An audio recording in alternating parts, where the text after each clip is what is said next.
Hello दोस्तों, स्वागत है आप सभी का हमारे चैनल दी खटोराय पर। और जैसा कि आप सभी को पता है, हम दिशा भूगोल अर्थव्यवस्था एवं राज व्यवस्था की किताब पढ़ रहे हैं। इसमें हमने 11 भाग कंप्लीट कर दिए हैं और 12वां भाग चल रहा है, जिसका नाम है वन एवं वनस्पति। आज ये टॉपिक कंप्लीट हो जाएगा और दिशा भूगोल के अंदर ज्योग्राफी के यानी कि भूगोल के केवल 13 चैप्टर हैं। जो भी भाई बहन लैब असिस्टेंट के लिए मुझे भूगोल कंप्लीट करने के लिए कह रहे थे, वो कल कंप्लीट हो जाएगा आपके लैब असिस्टेंट के एग्ज़ाम से पहले। तो अब बिना समय बर्बाद करते हुए चलते हैं पढ़ाई की ओर। पहला प्रश्न, इनमें से कौन सी परियोजना जापान इंटरनेशनल कॉरपोरेशन एजेंसी के सहयोग से चलाई जा रही है? उत्तर होगा दूसरा, राजस्थान वानिकी एवं जैव विविधता परियोजना। किस देश के सहयोग से राजस्थान वानिकी एवं जैव विविधता विकास परियोजना RFBDP राज्य में संचालित की जा रही है? उत्तर होगा तीसरा, फ्रांस। राजस्थान वानिकी एवं जैव विविधता परियोजना फेज 2 के संदर्भ में गलत कथन का चयन कीजिए। उत्तर होगा दूसरा, इसमें 18 जिले एवं 8 वन्य जीव अभयारण्य सम्मिलित हैं। कौन सा कथन असत्य है? उत्तर होगा चौथा, राजस्थान का कल्प वृक्ष रोहिड़ा है, क्योंकि राजस्थान का कल्प वृक्ष खेजड़ी है। अगला प्रश्न, रखत, कांकड़, डांग और रूद ये सभी क्या हैं? उत्तर होगा पहला, वनों के संरक्षण से संबंधित हैं ये सभी। व्याख्या, रखत बिना जुता हुआ खेत, कांकड़ खेतों की परिसीमा जिसमें व्यापक पेड़ लगे हों, डांग और रूद ये सभी वनों के संरक्षण से संबंधित हैं। राजस्थान में राजीव गांधी पर्यावरण संरक्षण पुरस्कार प्रदान किए जाते हैं। उत्तर है दूसरा, विश्व पर्यावरण दिवस 5 जून को। व्याख्या, राजीव गांधी पर्यावरण संरक्षण पुरस्कार प्रारंभ वर्ष 2012 से प्रदान 5 जून विश्व पर्यावरण दिवस पर संस्था वर्ग में 5 लाख रुपए, नगर पालिका 3 लाख रुपए और व्यक्ति वर्ग में 2 लाख रुपए दिए जाते हैं। विश्व पर्यावरण दिवस कब मनाया जाता है? उत्तर है दूसरा, 5 जून को। व्याख्या, विश्व पर्यावरण दिवस 5 जून। 52वां विश्व पर्यावरण दिवस 2025 थीम प्लास्टिक प्रदूषण को समाप्त करना। विश्व पृथ्वी दिवस 22 अप्रैल को मनाया जाता है। विश्व जल दिवस 22 मार्च को, विश्व जैव विविधता दिवस 22 मई को और विश्व मौसम विज्ञान दिवस 23 मार्च को। ओजोन दिवस मनाया जाता है 16 सितंबर को। ओजोन दिवस मनाया जाता है, उत्तर होगा तीसरा, 16 सितंबर को। विश्व जैव विविधता दिवस कब मनाया जाता है? उत्तर होगा दूसरा, 22 मई को। अगले पेज पर चलते हैं। राजस्थान का प्रथम पारिस्थितिकी मित्र संभाग कौन सा है? उत्तर होगा दूसरा, माउंट आबू। कौन सी नीति पारिस्थितिकी संरक्षण के साथ पर्यटन को बढ़ावा देती है? उत्तर होगा दूसरा, यानी इको टूरिज्म नीति। व्याख्या, इको टूरिज्म पॉलिसी राज्य में आरक्षित वन क्षेत्रों के बाहर वन क्षेत्रों में पारिस्थितिकीय पर्यटन को बढ़ावा देने हेतु वन विभाग द्वारा इको टूरिज्म पॉलिसी 4 फरवरी 2010 को अनुमोदित गजट नोटिफिकेशन जारी 22 फरवरी 2010 को किया गया। इस पॉलिसी के क्रियान्वयन हेतु राजस्थान इको टूरिज्म विकास सोसाइटी का गठन किया गया है। इसके तहत निम्न इको टूरिज्म साइट्स को खोला गया है। कौन कौन सी है? वो हैं मेनाल एवं हमीरगढ़ भीलवाड़ा में, बस्सी एवं सीताराम चित्तौड़गढ़ में, नाहरगढ़ जयपुर में, पंचकुंड अजमेर में, सूंडा माता जालोर में और गूढ़ा विश्नोई जोधपुर में, मुकंदरा हिल्स राष्ट्रीय उद्यान कोटा में और भैंसरोडगढ़ चित्तौड़गढ़ में। राजस्थान में ऑक्सीजोन पार्क कहाँ विकसित किया जा रहा है? उत्तर होगा चौथा, कोटा में। व्याख्या, कोटा में 100 करोड़ की लागत से ऑक्सीजोन पार्क बनाया गया है। वनोत्पाद पेड़ सम्मिलित कीजिए। उत्तर होगा दूसरा, यानी इमारती लकड़ी सम्मिलित होगी सागवान से, कोयला सम्मिलित होगा धोंकड़ा से, कत्था सम्मिलित होगा खेर से और बीड़ी बनाई जाती है तेंदू के पेड़ से। आगे बढ़ते हैं। व्याख्या, इमारती लकड़ी राजस्थान के वनों से प्रतिवर्ष 25 लाख घन फुट इमारती लकड़ी प्राप्त होती हैं, जिनका उपयोग रेल के डिब्बे बनाने, जहाज तथा फर्नीचर आदि के निर्माण में किया जाता है। इन कार्यों हेतु सागवान, सालर, धोकड़ा तथा बबूल के वृक्ष अधिक उपयोगी हैं। धोंकड़ा राज्य में ईंधन की लकड़ी व कोयला बनाने में सर्वाधिक उपयोग धोंकड़ा का होता है। कत्था खेर वृक्ष के तने की छाल से कत्था बनाया जाता है। राज्य में कत्थे को हांडी प्रणाली से तैयार किया जाता है। तेंदू वागड़ क्षेत्र में इन्हें टिमरू कहा जाता है। इसकी पत्तियां तेंदू वृक्ष की पत्तियों से बीड़ी बनाई जाती है। तेंदू की पत्तियों का आधा भाग हमारे राज्य के प्रमुख बीड़ी उद्योग में उपयोग कर लिया जाता है। सुमेलित कीजिए। उत्तर होगा पहला सालर वन सुमेलित होगा अलवर से, ढाक वन चित्तौड़गढ़ में है, सदाबहार वन सिरोही में और शुष्क सागवान वन बांसवाड़ा। निम्नलिखित में से कौन सा वनोत्पाद राजस्थान में ग्रामीण क्षेत्र में शराब बनाने में काम लिया जाता है? उत्तर होगा दूसरा महुआ। व्याख्या महुआ वानस्पतिक नाम मधुका लॉन्गिफोलिया। इसके फूल पीने,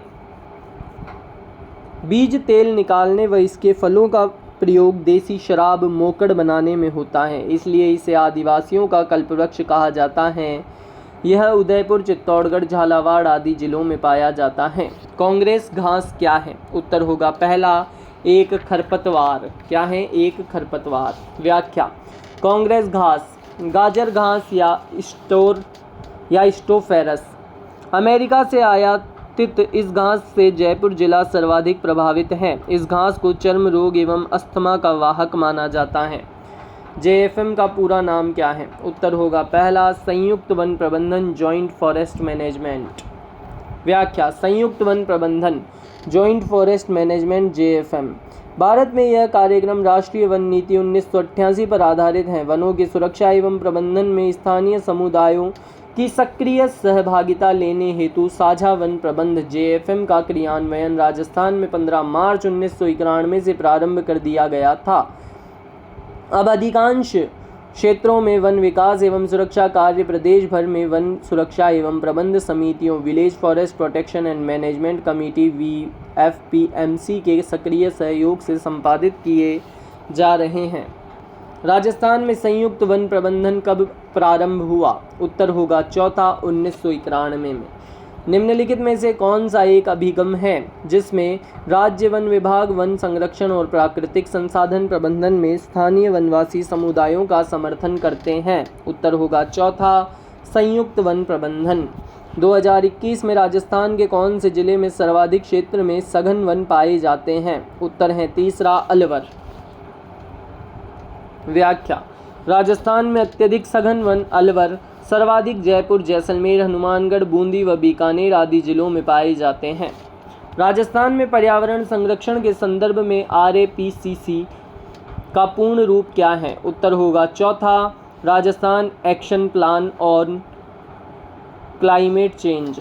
व्याख्या 2012 में तैयार की गई Rajasthan action plan on climate change RAPCC राज्य में जलवायु परिवर्तन के प्रभावों से निपटने के लिए राजस्थान सरकार द्वारा बनाई गई एक विस्तृत रणनीति थी, जिसका लक्ष्य अनुकूलन और शमन के उपायों को लागू करना है। कौन सी वृक्ष प्रजाति राजस्थान में सामान्यतः पाई जाती हैं लेकिन यह राज्य की देशज स्थानीय प्रजाति नहीं है? उत्तर होगा पहला विलायती कीकर। व्याख्या विलायती कीकर मैक्सिको, दक्षिण अमेरिका का पौधा है। राजस्थान के प्रमुख देशज स्थानीय वृक्षों में खेजड़ी, धो, कुमटिया, सफ़ेद कीकर, रांझ, बबूल, पीपल, पलाश एवं महुआ आदि शामिल हैं। राजस्थान में वृक्षारोपण के लिए अगस्त 2024 में शुरू किए गए अभियान का शीर्षक क्या है? उत्तर होगा तीसरा मिशन हरियालो राजस्थान। हरियालो राजस्थान अभियान राजस्थान सरकार द्वारा राज्य को हरा भरा बनाने के लिए चलाया गया एक बड़ा वृक्षारोपण अभियान है, जिसे 7 अगस्त 2024 को हरियाली तीज के अवसर पर शुरू किया गया था और इसका लक्ष्य अगले 5 साल में 50 करोड़ पौधे लगाना है, जो कि एक पेड़ माँ के नाम पहले से प्रेरित है। ज्ञातव्य है कि वर्ष 2024 में 7 करोड़ एवं 2025 का लक्ष्य 10 करोड़ पौधे लगाना हासिल कर लिया गया है। टॉफिर कार्यक्रम का संबंध है? उत्तर होगा दूसरा, पौधारोपण से। राजस्थान को हरित प्रदेश बनाने की दिशा में राजस्थान ग्रीनिंग एंड रिवाइल्डिंग मिशन के तहत वनस्पति आवरण को बढ़ाने और वन क्षेत्रों के बाहर हरियाली बढ़ाने के लिए वर्ष 2023-24 में tree outside forest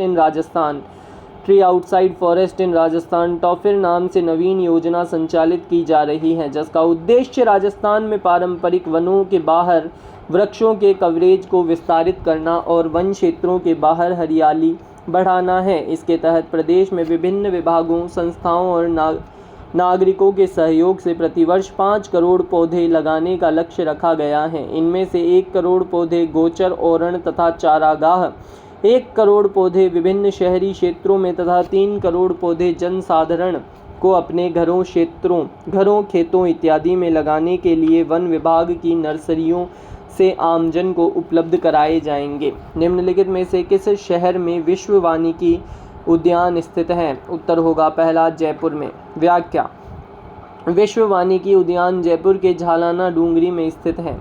Indira Gandhi नहर परियोजना वानिकी project overseas economic cooperation fund का संयुक्त साहस है। निम्नलिखित में से कौन से 2 राष्ट्र के बीच यह समझौता हुआ था? उत्तर है तीसरा, भारत और जापान। इंदिरा गांधी नहर क्षेत्र वृक्षारोपण व चारागाह विकास परियोजना 1991 से प्रारंभ 2000 तक संचालित थी। यह योजना जापान JBIC की सहायता से संचालित थी। किस अधिनियम के द्वारा वनों के बारे में राज्यों की स्वायत्तता समाप्त हो गई? उत्तर होगा पहला, वन संरक्षण अधिनियम 1980।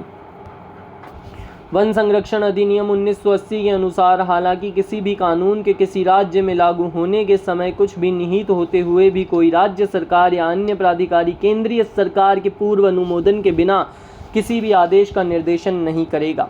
हरित राजस्थान योजना आरंभ की गई थी। उत्तर होगा दूसरा, 2009-10 में। हरित राजस्थान योजना राज्य में हरित राजस्थान की शुरुआत 18 जून 2009 से की गई है। शहरी ग्रामीण क्षेत्रों की राजकीय व निजी भूमि पर बड़े स्तर पर वृक्षारोपण का काम किया गया। शहरों में इस योजना को समस्त शहरी निकायों के द्वारा संचालित किया गया। इसके तहत वर्ष 2022-23 में 42 करोड़ की लागत से 5 करोड़ पौधे तैयार किए जाएंगे। राज्य में हरित राजस्थान योजना क्रियान्वित की जा रही है। इसका उद्देश्य है, उत्तर होगा दूसरा, वन क्षेत्र को बढ़ाना। राजस्थान में वनों की कमी का मुख्य कारण है। उत्तर है पहला, जलवायु परिवर्तन। व्याख्या: राजस्थान में वन संपदा को प्रभावित करने वाला सबसे प्रमुख कारक जलवायु है। वन विकास के अंतर्गत तापमान एवं वर्षा का वितरण अत्यंत महत्वपूर्ण है। पश्चिमी राजस्थान में वर्षा की न्यूनता एवं तापमान की अधिकता के कारण उस क्षेत्र की वनस्पति विरल, कंटीली एवं मरुद्भिद प्रकार की है। दक्षिणी एवं दक्षिणी पूर्वी राजस्थान में वनों की सघनता सर्वाधिक पाई जाती है। इसी के साथ इस वीडियो को यहीं पर समाप्त करते हैं। वीडियो अच्छा लगा हो तो वीडियो को लाइक करें, चैनल को सब्सक्राइब करें। इसका एक छोटा सा पार्ट बच गया है दोस्तों, वो कल कंप्लीट हो जाएगा। इसी के साथ ऐसे ही पढ़ते रहें।